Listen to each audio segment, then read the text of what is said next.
Good morning, Malcolm Nance. Well, good late afternoon for me, Yeah. and good morning for you. As someone tweeted this morning, if you ever have to buy a drink or your own dinner again, we have failed as a nation, sir. That's right. So I know we have a Oh little. my God. Well, look out for failure. I know we have a delay here, but I hope you've seen some of Twitter because we are all just so proud of you and so terrified for you and hoping to put a protective shield around you. So, talk to us about what you're doing, and in case people have not heard, and how you're feeling this morning. Okay, well, for those of you who listen to this show, you probably noted that I haven't been on in well over a month. Yeah. And, it was a little hard going to Travis every week and going, nope, secret mission. Yeah. And he goes, is it something you'll have to kill me if I tell Yes. you? And I thought, well, technically, yeah. but I refrained.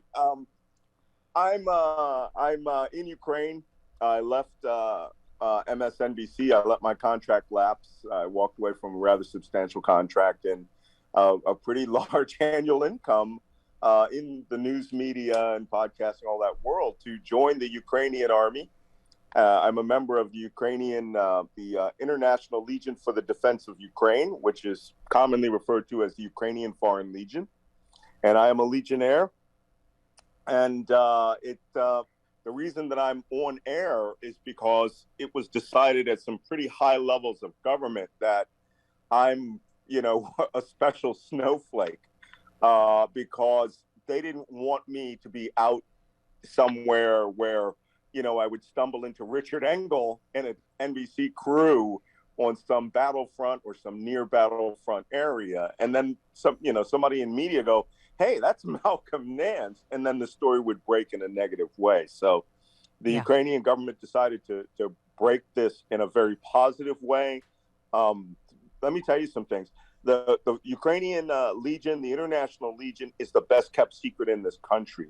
When you're reading all these articles about foreign fighters and Americans that are over there, you're not reading about the Ukrainian International Legion. You're reading about people we call freelancers who came here, didn't make it in the Legion, couldn't join, didn't want to sign contracts. And then they just went off and joined these territorial defense units or the Georgian units.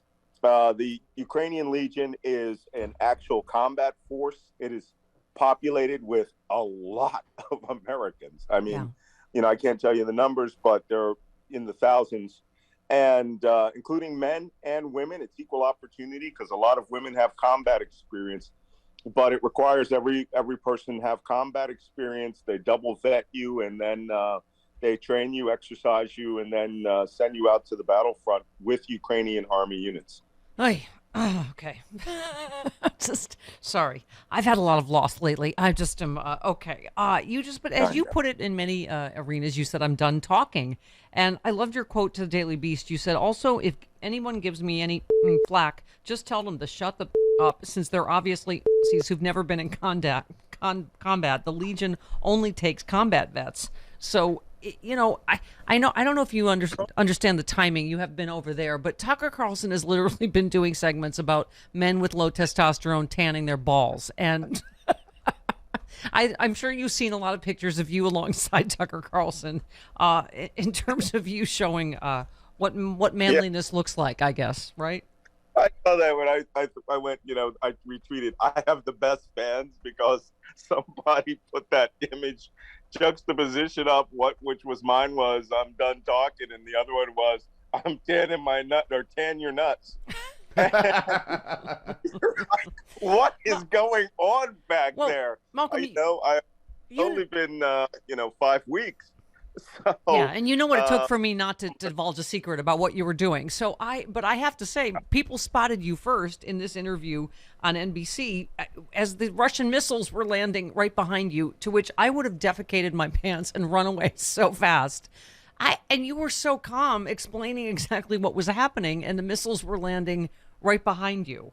About a quarter of a mile behind us, they destroyed a car repair body shop, tire center, and car wash, killing 5 of the 6 people who were there.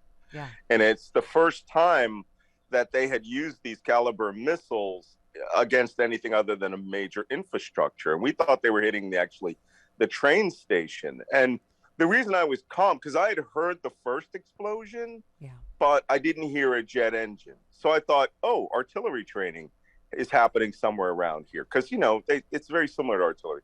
Yeah. Then the second time I heard, I go, is that a jet? And I thought, and I was talking to the Ukrainian fixer, I go, have you ever had a Ukrainian fighter plane around here flying? Because, they grounded the fleet because of the air defenses. And then I realized when I heard the second thud, I go, oh, that's a cruise missile. I literally said, that's a cruise missile. Yeah. And then I said, they come in threes. Actually, this flight came in fours. Yeah. And we could stand there and then you could look at it. It's a little doodlebug looking thing. This little white streak with black wings fly right over the building. As we were standing there, it was actually falling into the buildings right behind us.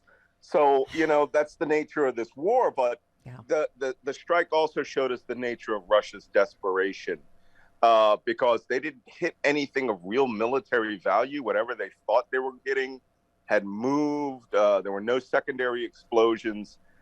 Which is very well known because the media was right there. We were there. Actually, I went with the NBC crew, and then that whole segment was done so that they were filming the safe house that we were in. Yeah. So we've since moved.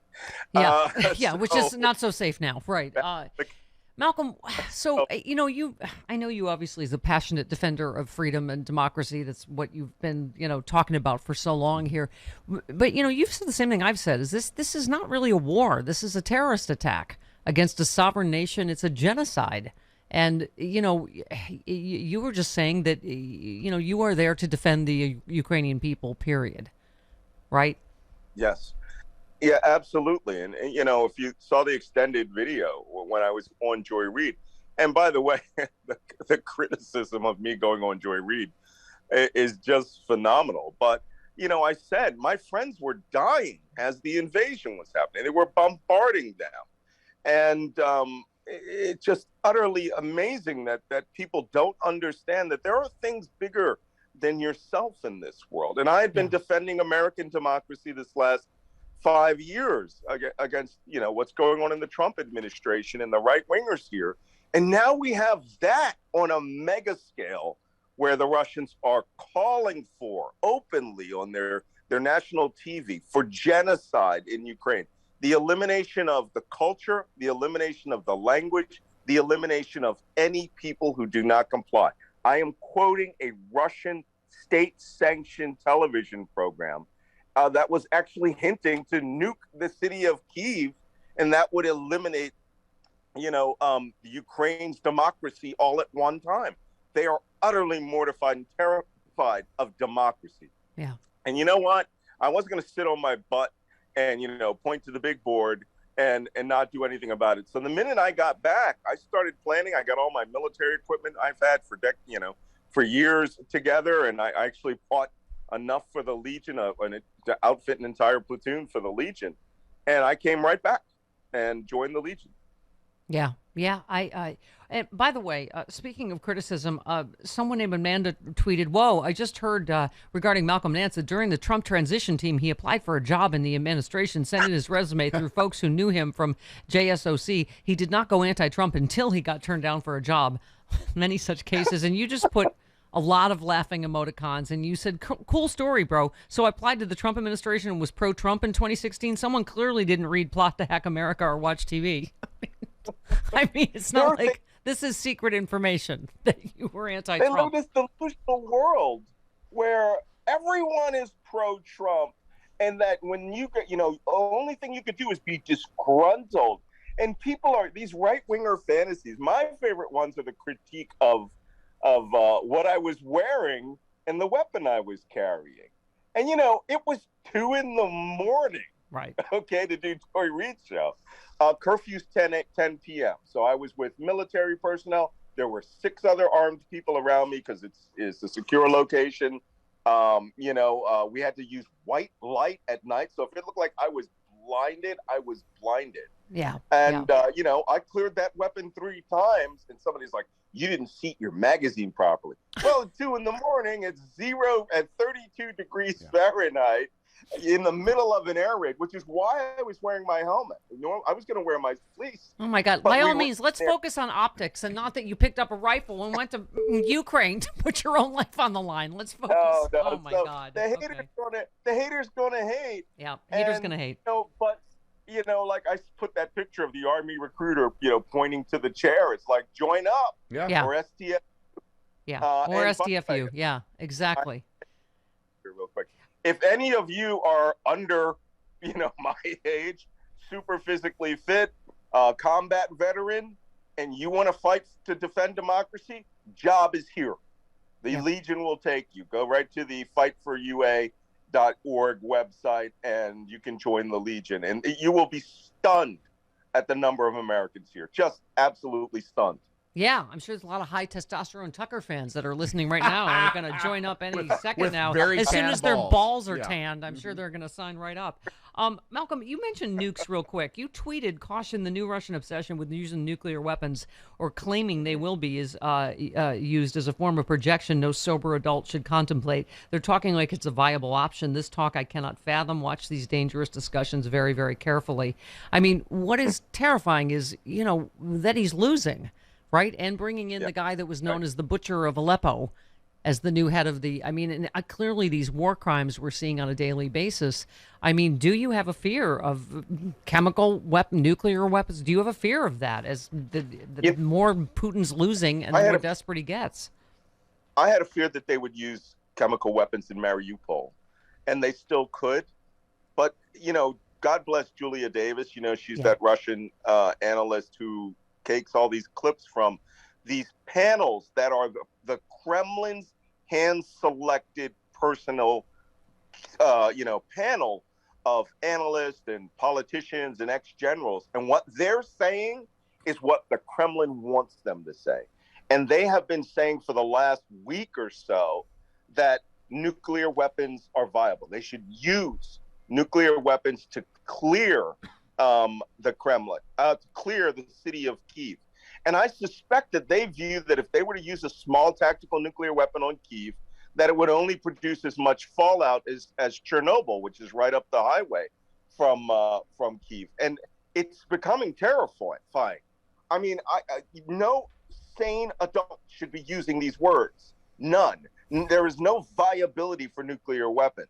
And now they've done this thing in the last day where they said England is going to prematurely nuke Russia and give them the so that Russia would be forced to nuke Kyiv. And it's this bizarre fantasy world where it's like they want to do it. Yeah. And they think that this will clear this whole problem.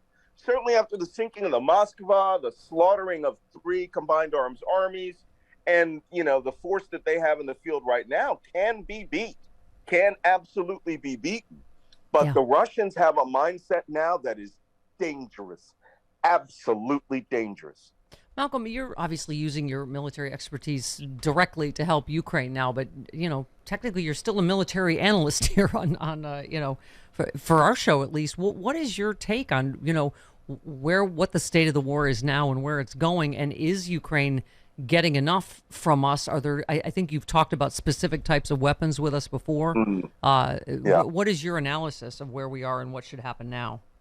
Well, right now the Russians are doing a push for a town just south of Kharkiv, which is interesting because they had taken this town in 2014, Slavyansk, and they are pushing south and north on a Ukrainian salient, on a little bubble of Ukrainian forces, and they think that they can cut them off with high quantities of artillery, just razing villages to the ground, and you trying to get their armor forces to break through. I say on television, those arrows that point up and down from Luhansk and down from Izumi, this town they're assaulting from, those are just arrows pointing to tank graveyards.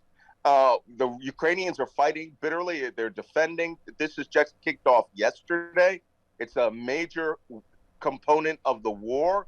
If the Russians win and they take Slavyansk, then the Ukrainians will have to fall back and start attriting them again with javelin.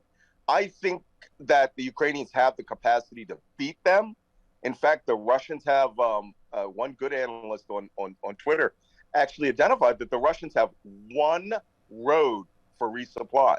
And if the Ukrainians get back there, whether it's special forces or partisans or just the Ukrainian army pushing forward, they'll be surrounded. So the Russians are taking a big gamble, but Putin seems to think that this commander who's a butcher is going to do it. But if Russia loses, then I think they may go to chemical weapons or nuclear weapons. I just don't know. Yeah. The Kremlin is really crazy. Well, Can I just say, you were one of the only military analysts that early on said Ukraine can win this. And now you're putting your money where your mouth is. And I got to say, Tulsi Gabbard was just on Fox News, not just being a Putin apologist, but saying she's for the Don't Say Gay law, and it doesn't go far enough in Florida. So you were right about Tulsi. Yep. You've been right about pretty much everything since the get.